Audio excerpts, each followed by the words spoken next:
On behalf of S&D, I would like to ask Madam Theresa Griffin taking the floor. Thank you, Chair. Dear colleagues, thank you for your work on this important file.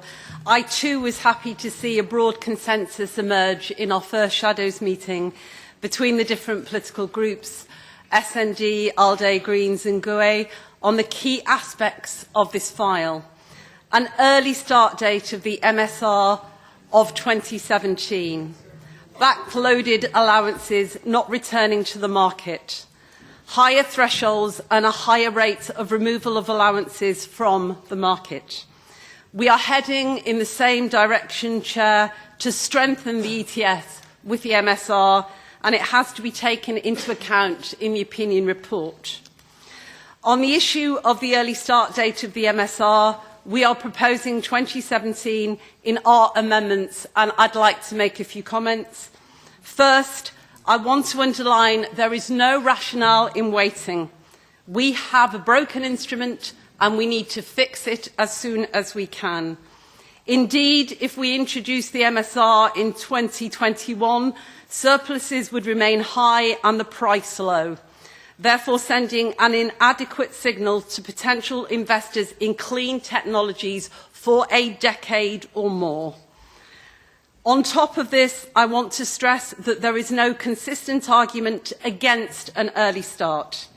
The main criticism would be that industry needs time to react as well and guarantees on free allowances. Instead, I believe that industry will benefit from a well-functioning system with a correct carbon price put in place as soon as possible. And it is important to note that a large section of industry is also asking for an early start date. Furthermore, everyone is aware that we have a decision on the list of sectors exposed to a risk of carbon leakage until 2020. For the next period, the conclusions of the October European Council underlined that, and I quote, "Existing measures will continue after 2020 to prevent the risk of carbon leakage." This therefore gives us the required guarantees. A majority of countries in the Council are pushing for an early start date, and Commissioner Cañete has said that the Commission would support an early start date to the MSR if the Parliament and Council request it. He confirmed this yesterday in this committee when I asked him if the Commission would be favourable of an early start date of 2017. It is therefore crucial that an early start date is included in the ITRE opinion. A related issue, as my colleague has said from the Greens, is that of backloaded allowances. If we want consistency in our work as a committee, we need to cancel the backloaded allowances, which are supposed to come back on the market in 2019. Bringing the 900 million backloaded allowances into the market would be illogical and create unnecessary shock and distortion. On the issue of thresholds and the rate of removal, my position is prompted by the will to strengthen the MSR and make it a successful instrument. I am proposing in my amendments a rate of removal of 20%, and simulations show that with this rate, the market oversupply could be eliminated by 2024. Similarly, the lower threshold should be reduced to 300 million, and lowering the bottom thresholds of the MSR is a way of preventing a larger supply on the market, which is the current issue. And finally, Chair, eventually on the issue of carbon leakage, I strongly support the idea of a realistic, workable carbon leakage list, but I have some reservations.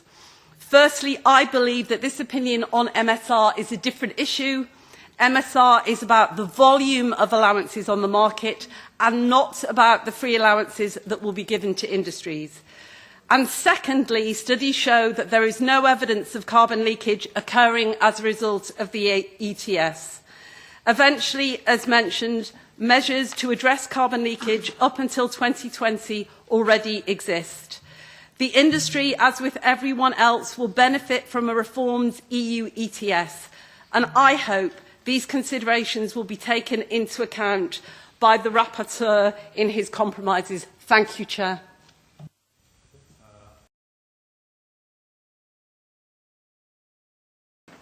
If I may ask Madam Griffin, if you would like to add something in the presence of Mr. Rapporteur, it is possible, maybe not too long, 1 minute or something like that. Sorry about that. Not at all.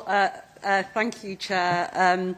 Dear Rapporteur, the points that we made, as my colleagues have said, that there is a broad consensus emerging between the SND, ALDE, Greens and GUE on the key aspects of this file, and they are as follows.